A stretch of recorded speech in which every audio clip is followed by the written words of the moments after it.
It's beginning to look a lot like Christmas everywhere you go. I had to put up the thing because it didn't fit on the camera. So obviously, you know, Temu. So let's open up this baby.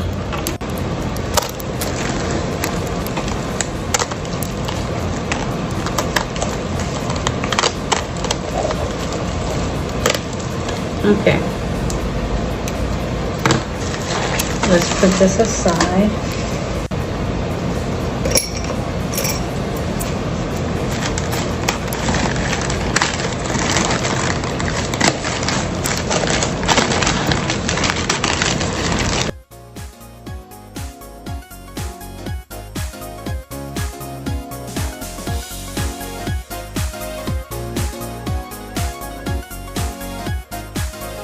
Put this on the floor.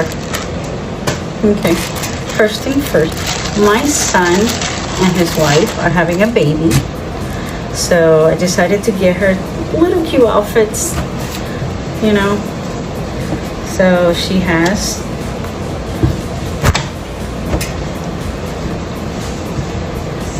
there you go.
Okay guys, so next thing, like I say, my son and his wife are pregnant, so and they're having a little girl. However, I thought I took this out and I didn't, and I'll show you why. These are so soft, but she's not going to be born into 2024.